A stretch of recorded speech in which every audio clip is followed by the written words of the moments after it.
Want to live in a country where babies are killed without consequence, without remorse, and with impunity? Do you want to live in a country where criminal illegals are protected by liberal leftists to continue their criminality and not be handed over to ICE? Do you want MS-13 gang members running through this country and into your community? Do you want to live in a country where the left is more concerned about power and control than they are about maintaining the law and order that our founding fathers envisioned? And finally, should capitalism be subverted to socialism? That's it for tonight. Keep up with me throughout the week on Facebook, Twitter, and Instagram. Thanks for watching. I'm Jeanine Pirro, advocating for truth, justice, and the American way. The Greg Gutfeld Show is coming up, and I'll see you next Saturday night.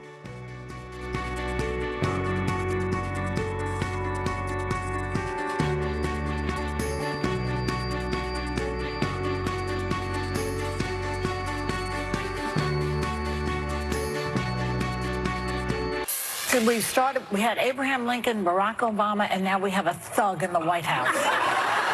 You got a problem with that? Sounds like an improvement. And the Democrats plan to completely take over American energy and completely destroy America's economy through their new $100 trillion Green New Deal.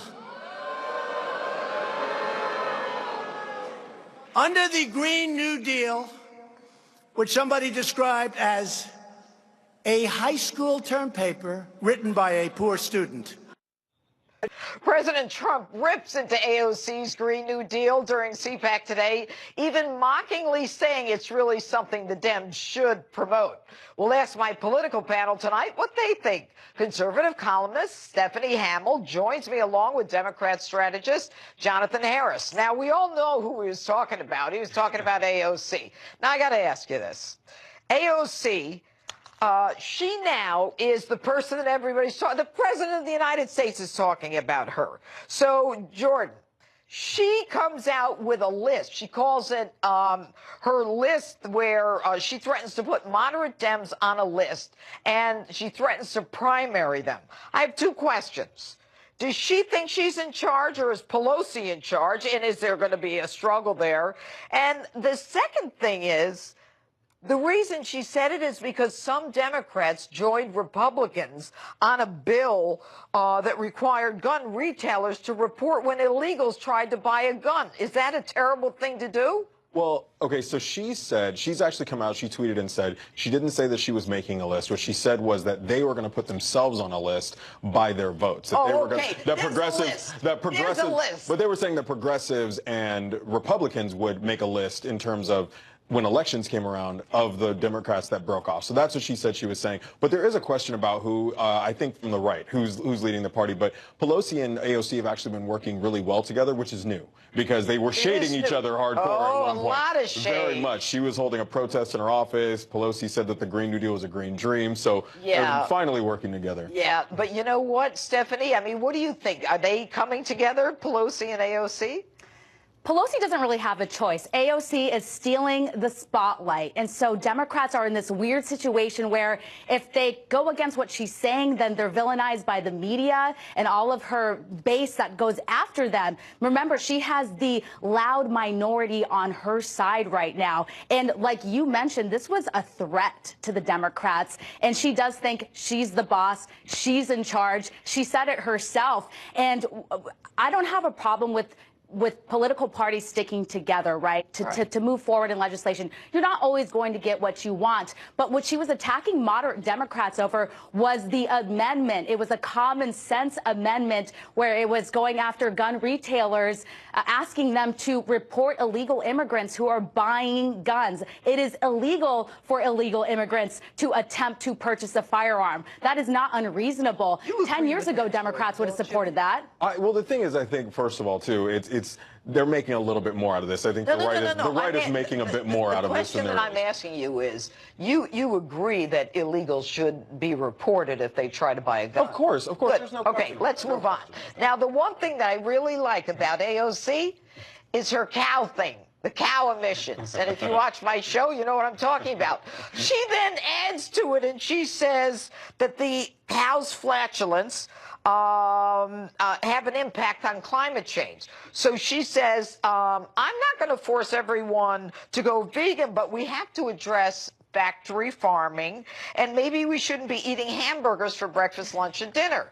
Is that a little, is that somewhat of a dictatorship? You can look in, and there are actually been studies that say that the amount of sort of mass breeding that we do of cows for the consumption telling us we don't need to eat it for breakfast. Are you getting ready to give up your cheeseburgers? No, I can't. I didn't think you would. I can't have her taking my cheeseburgers. Like, I can't do it. No, I think she's just encouraging us to make better choices and saying that as a part of the Green New Deal, part of climate change. She's a bartender. Should we be drinking and not eating hamburgers? Maybe when she was a bartender, she would have disagreed. But now she's probably like, no, don't do that anymore. What do you think, Stephanie? I'm not a big meat eater, so this doesn't really affect me. But I am just petrified of the idea of somebody suggesting that the government should regulate when you eat cheeseburgers or shouldn't. This Green New Deal is a green scam. The Green New Scam. And the only thing missing out of her bill is a rather short bill. When I looked at it, I actually laughed out loud. I read it a few times because I just couldn't really digest what was in there because it was just so ridiculous. It's like her and Bill Nye, the fake science guy, and a third grader got together and just wrote it. It's that bad. I just couldn't. I mean, did you read the bill, Jonathan? It is absolutely ridiculous to think that we're going to just get rid of fossil fuels in the next few years. We can just take a boat to Hawaii if we want to. What you guys do is you take her. Exist. But you take these fringe outliers and you try to make them the party. They're not the party. These are people that are elected from their district. They're not the entirety of the Democratic Party. Pelosi herself has said that the Green New Deal. Senator Dianne Feinstein's bowing down to her. Pelosi's bowing down to her. Pelosi, she's not bowing down to her. No, yes, she's not. they are. All right. Well, that's going to be the end of the panel. But I must say, it was delightful having the two of you on. Stephanie Hamill, Jonathan Harris. Thanks for being with Justice. Thank you. And coming up, violence against the right. Is the mainstream media normalizing attacks on Trump supporters? Turning Point USA Brandon Tatum joins us next to discuss this frightening phenomenon.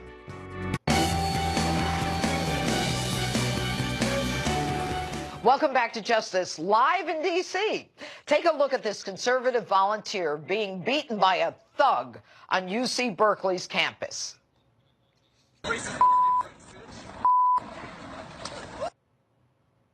Now charges have finally been brought against the assailant, Zach Greenberg, in this attack. Joining me now with a reaction, Turning Point's USA Director of Urban Engagement, Brandon Tatum. All right, Brandon, the problem that I'm seeing is whether or not Americans, students, anyone wearing a MAGA, Make America Great cap, are safe. Because from the 81-year-old guy in the supermarket to the 23-year-old in the restaurant in Massachusetts, and then this kid on campus, and in addition, you can multiply it by 1,000, people are being attacked for expressing their First Amendment rights of free speech in a cap. What are you and Turning Point and Hayden Williams, are you going to go after UC Berkeley? So this is what I will say. President Trump has done a wonderful job by promising that he's going to stand up for Americans, you know, first freedom of speech on campus.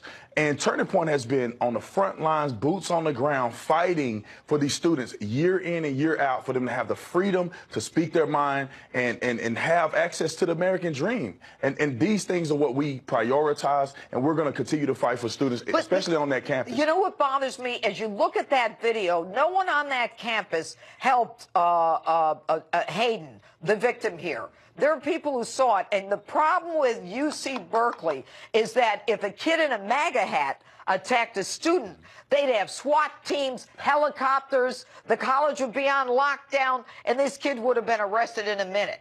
It's like this, they don't want to get involved, and prosecutors are going to have to prosecute, and UC Berkeley's got to be sued.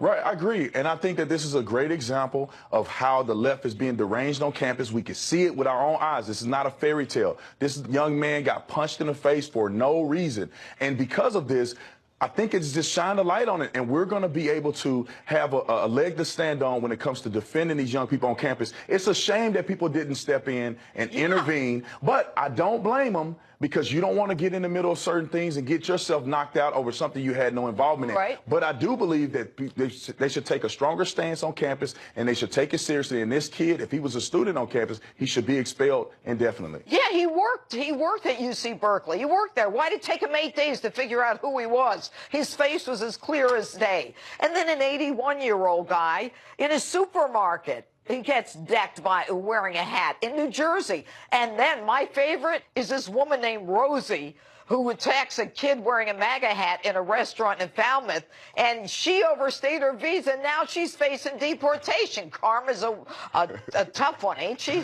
Oh, yes, it is. Well, this is the thing. The thing that stands out to me is that these people are actually cowards, right? I wear my MAGA hat everywhere around the country. Well, you're a big guy. And they will not test me, trust me. But that just shows that they're cowardice, and they're picking on people that they think are weak. But we as Americans, we have to stand up, stand our ground, and support one another. If I see a person deciding to attack another individual with a MAGA hat, I will intervene, and I will protect that person, because we are together and united as one, and I support people who support the president. Amen. Brandon Tatum, thanks so much. Thanks for having me. All right, and up next, if you think you can trust the upcoming Mueller report, think again. Judicial Watch's Tom Fitton tells us why the report may warrant its own investigation. Justice back in a moment. The Mueller report is still looming. My next guest says the amount of corruption behind it is unbelievable, and it will be quite a test for the new Attorney General. Judicial Watch President Tom Fitton joins me now to explain. All right, Tom, you appeared at CPAC with Congressman Devin Nunes. One of the things that you said that got my attention was that this Justice Department has no business writing a report on the president's conduct. Explain that. Well, the president's president. He has a right to fire people like James Comey. He has a right to communicate with the Russian ambassador and otherwise run the government. And the idea that the Justice Department is writing a report on the president's conduct as president is ridiculous. You make it so simple and so easy. And Attorney General Barr should be asking that.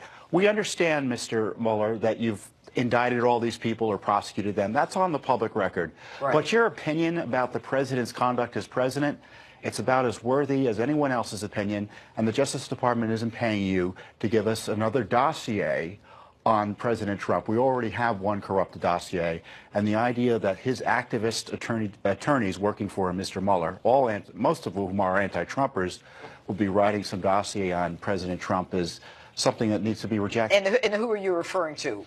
Well, his number two, Andrew Weissman, is an anti-Trumper. We found an email to Sally Yates, the anti-Trump Obama holdover that the president had, saying, I'm in awe of you, after she did something outside the law and preventing the president's travel ban from being defended. And he went to Hillary Clinton's election night party. This man's going to be writing a report on President Trump?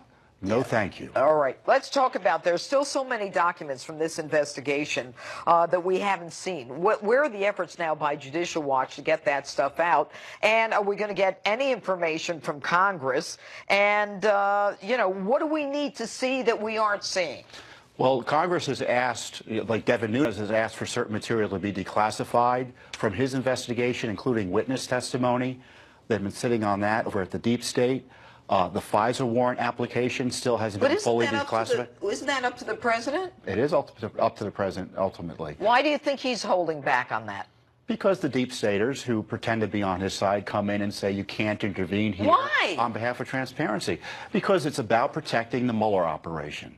They don't. No, I know why they're doing, but what do they tell the president? We want you to defend Bob Mueller?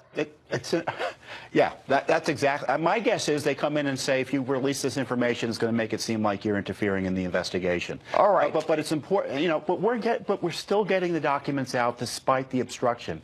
We're going to have another batch of documents showing communications between Bruce Orr and Christopher Steele, the Clinton spy. Yeah, right. We already know they were yakking it up when they weren't supposed to. But when you look at the documents, Judge, You wonder what anything else Orr was able to do but communicate with Steele. It was unbelievable, the number of communications. And it was desperation on the part of Steele to get this information. So now to the we've DOJ. got Bill Barr, the new Attorney General. Anybody with half a brain knows that the investigation should be of the Clintons and buying the uranium and resetting and all that other hogwash. What is Bill Barr about? What is he going to do? I don't think Bill Barr is going to come into the Justice Department and overturn tables. I don't think he's going to. I don't think he's going to shut down Mueller. Look, you know, I don't want him to shut down Mueller. Let Mueller do his thing. It's ridiculous. Well, you know, he's not going to investigate Hillary Clinton. You know, we're talking about a Mueller report. Where is the Justice Department in terms of investigating the coup attempt against President Trump, the abuse of the FISA process, the illicit spying on President Trump?